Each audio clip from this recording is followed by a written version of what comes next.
Hello everybody, my name is Marina and I am a transformational life coach. I am so excited to be here with you today, and we're going to be talking about the 3 key principles for a self-fulfilling life. And learning these have been such a game changer for me to really step into the life that I wanted.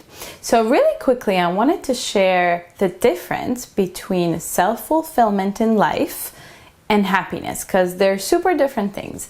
And the thing is that we can be feeling fulfilled, but we can also be sad, we can also be frustrated, we can be angry, we can be anxious, all of those things. And that's why I really like that term self-fulfillment, because I feel like it's much more real regarding the life that people want, that my coaching clients want, rather than just being happy.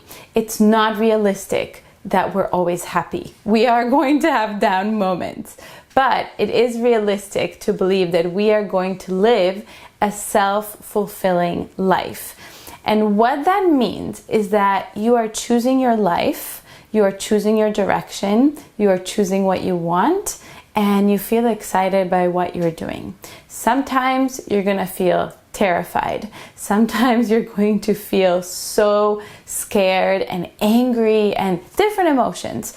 But it's like, when I think about it, the day we die and we look back at life and we say, I'm so glad that I picked this life and I feel so fulfilled.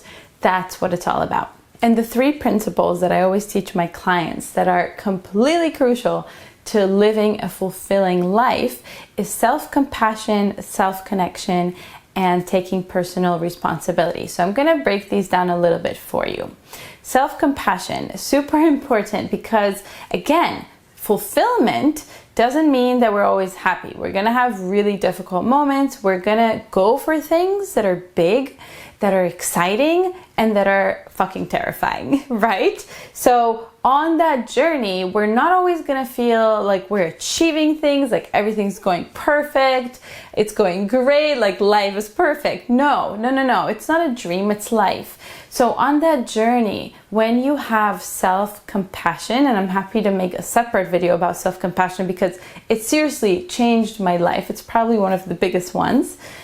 When you have that self-compassion, you're able to move forward faster. And there's a lot of research and science about this, about the importance of self-compassion, rather than beating ourselves up, being in self-judgment, just, thinking over and over, like, I could have done this, it could have been better, stuff like that. So when we have self-compassion for ourselves, we are able to move forward faster, and the whole process feels better. So this is like a huge emphasis of mine that you'll see. I talk about it over and over again, that we don't want to feel like the whole journey sucks and we're just going towards the goal of feeling fulfilled. Because the beautiful thing about self-fulfillment is that it's ongoing. It's the whole journey.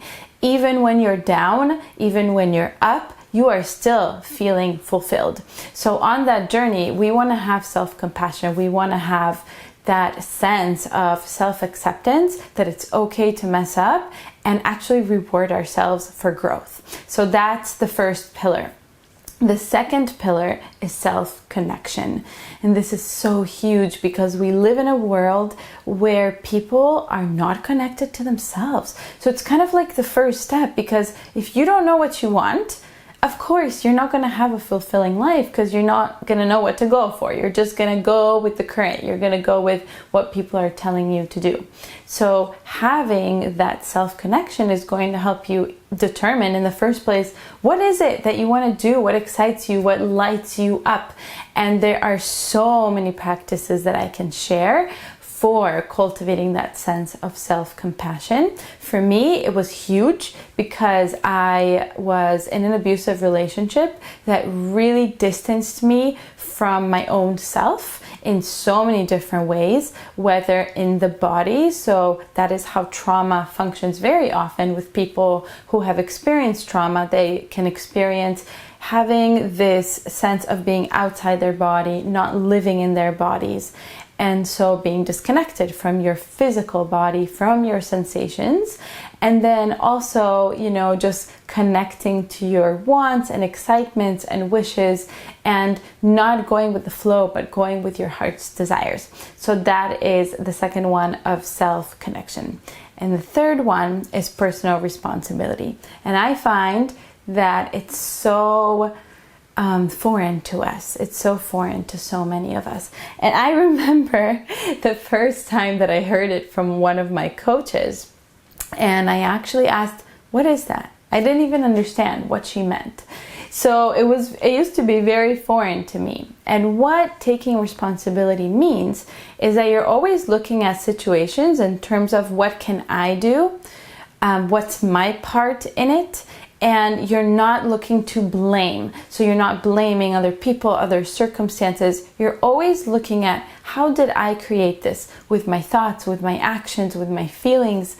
How did I arrive at the life that I have now? And the reason that we have resistance is quite obvious, right? Because sometimes it feels so much easier to say, it's not my responsibility. I'm a victim to this life. This life, I did not create it. I don't know what to do. Someone else did this to me. And I can tell you, as a survivor of sexual assault and abuse, that I really, like, the game changer of my life was taking ownership even of that. And it's not about whose fault it is. So it's not about blame. It's not about self-blame. It's very different than self-blame. Responsibility and blame are two different things. So it can be another person's fault that something happened to you, but you can still take responsibility and look at the situation and ask yourself, what was my part? How did I create this? And that is the ultimate sense of empowerment. So even though it's scary in the beginning to take responsibility for every situation in our lives, it's actually super empowering, because living life as a victim or asking, why is this shit happening to me all the time, is really, really disempowering. And it doesn't give us a sense of like, oh, I can do things to change my life. Like, I can determine my life.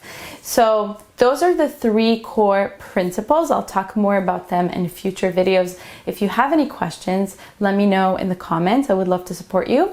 And in the next video, I'm going to give you a very simple exercise to start your journey of self-fulfillment. So I'm super excited. Check it out.